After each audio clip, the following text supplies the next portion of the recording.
আমাদের চোখে দেবী দুর্গার সবচেয়ে বড় দেবীত্বের পরিচয়টাই তার ত্রিনয়নে। আর টালাপাক প্রত্যয় এবার সেই ত্রিনয়ন নিয়ে গোটা মণ্ডপ সাজাচ্ছে এবং তার মধ্যে থাকছে প্রচুর বিমূর্ততা। থিমের পোশাকি নাম উৎস যখন উৎসবে। থিমের গোটা চেহারাটা দেখলেই বোঝা যাবে যে বেশ কিছু বিমূর্ততা রয়েছে।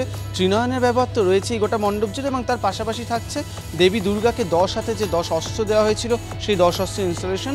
কিছু এখানে স্ট্রাকচার রয়েছে যেগুলো ঘুরবে, কিছুটা মানুষকে আলোর ওপর ভরসা করতে হবে। সব মিলিয়ে আলো এবং তার সঙ্গে তার শব্দ এবং মণ্ডপের বিমূর্ততা সবটা মানুষের নজর কেড়ে নেবে।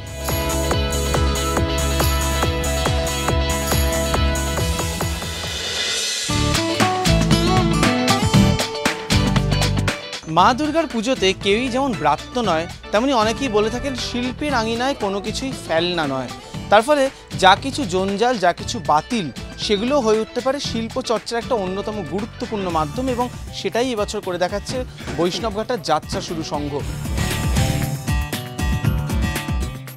ঘাস, অশ্বত্থ গাছের পাতা, কাঠের টুকরো, শামুক, ঝিনুকের মতন জিনিসপত্র যেগুলো হয়তো আলাদা করে কোনো শিল্পের জায়গা তৈরি করে দিতে পারে না, কিন্তু সেগুলোই যখন একই সঙ্গে সুন্দরভাবে সাজানো হয় সেটা যে কত দর্শনীয় হয়ে উঠতে পারে সেটাই দেখাবে এবছরের যাত্রা শুরু।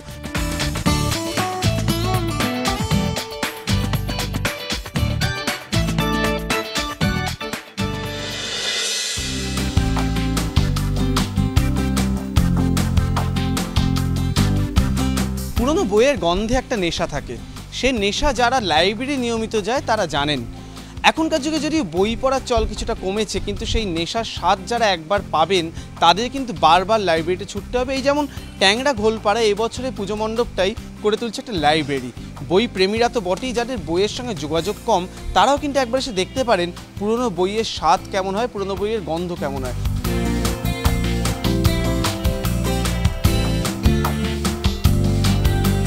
রবীন্দ্রনাথ ঠাকুর, কোথাও বা সুনীল গঙ্গোপাধ্যায়, তো কোথাও প্রেমেন্দ্র মিত্র, সবাই এই লাইব্রেরিতে ঠাঁই পেয়েছে। বই কোথাও মাথার ওপর থেকে ইনস্টলেশন হচ্ছে, আবার তার সঙ্গে আমরা বই পড়তে পড়তে যখন মগ্ন হয়ে যাই, বইয়ের চরিত্র যেমন বইয়ের ভেতর থেকে উঠে আসে সেভাবেই থাকছে সেই চরিত্রগুলো। সব মিলিয়ে ট্যাংরা ঘোলপাড়ে এবছর ভালো লাগার মতন একটা পুজো উপহার দিতে চলেছে।